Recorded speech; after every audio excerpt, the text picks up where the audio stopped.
కోట్లు ఖర్చు పెట్టి మహానాడు ప్రోగ్రాం టీడీపీ నాయకులు ఎందుకు చేస్తున్నారో ఎవరికి అర్థం కావట్లేదు.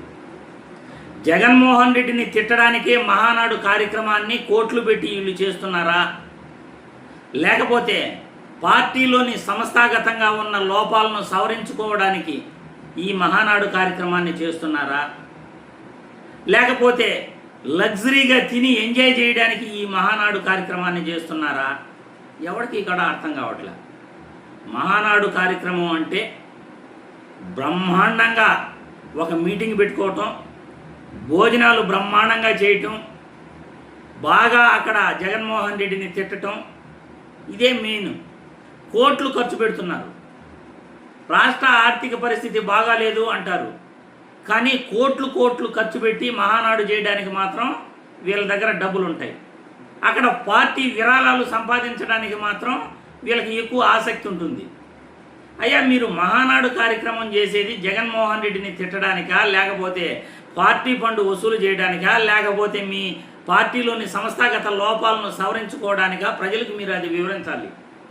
లగ్జరీగా విలాసవంతమైన మీటింగులు పెట్టి ప్రజలకు మీరు ఏం సందేశం ఇస్తున్నారు?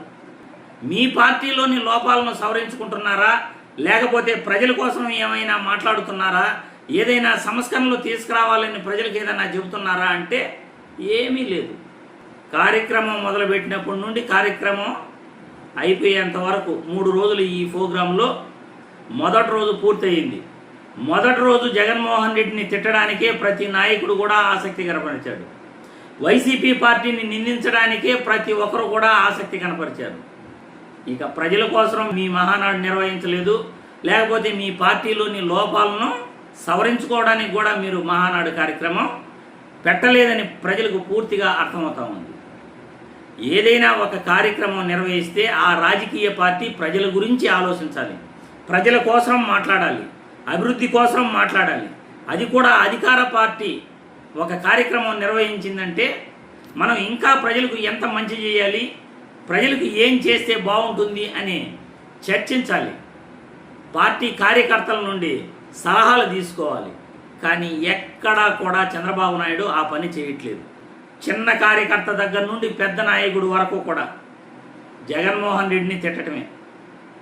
జగన్మోహన్ రెడ్డిని తిడితేనే వీళ్ళు సాటిస్ఫాక్షన్ అవుతారు అనుకుంటే ప్రజలెవరూ కూడా హర్షించరు. ఎవరు చంద్రబాబు నాయుడు చేస్తున్న పనిని ఎవరూ హర్షించరు. చంద్రబాబు నాయుడు ఆలోచించాలి. జగన్మోహన్ రెడ్డిని తిడితేనే నీ పార్టీ గెలుస్తుంది అనుకుంటే అది నీ భ్రమ మాత్రమే. జగన్మోహన్ రెడ్డిని తిడితేనే మనం రాజకీయంగా పైకి ఎదుగుతాము అనుకుంటే అది భ్రమ మాత్రమే. ఏనాడో నీ పార్టీ నైతికంగా పతనం అయిపోయింది. ఈవీఎంలతోనే నువ్వు గెలిచావు అని రాష్ట్రం కాదు దేశం మొత్తం కూడా గగ్గోలు పెడుతున్నారు. నువ్వు నిజాయితీగా ప్రజల మనసులను గెలుచుకొని గెలవలేదు అని మేధావులు అంటున్నారు. అటువంటి తరుణంలో నీ పార్టీలు మహానాడు కార్యక్రమం పెట్టి సంస్థాగత లోపాలను సవరించుకుని ప్రజల అభిమానం ఎలా మనం గెలుపొందాలి అని ప్రయత్నించాలి. కానీ జగన్మోహన్ రెడ్డిని తిట్టడానికి మహానాడు కార్యక్రమం పెట్టాం, లేకపోతే మంచి భోజనం చేయడానికి కార్యకర్తలకు మహానాడు కార్యక్రమం పెట్టాం, లేకపోతే విలాసవంతంగా ఒక ప్రోగ్రాం నిర్వహిస్తూ కోట్లు దండుకోవాలి, పార్టీ విరాళాలు దండుకోవాలి అనే ప్రయత్నంతోనే మహానాడు పెట్టాం అనే ఉద్దేశం తప్ప, అనే కారణాలు తప్ప ఆ మహానాడు ప్రోగ్రాంకి ఒక దశ లేదు, దిశ లేదు. ఆ ప్రోగ్రాం వల్ల ప్రజలకు ఎవరికి ఉపయోగపడదు కదా, ఆర్థికంగా రాష్ట్రం బాగాలేదు అని ప్రచారం చేసుకుంటున్న చంద్రబాబు మాత్రం విలాసవంతమైన నాయకుడు, విలాసవంతమైన పార్టీ అనే ముద్రైతే తెలుగుదేశం పార్టీ పైన ఈ మహానాడు కార్యక్రమం ద్వారానే బయటపడింది.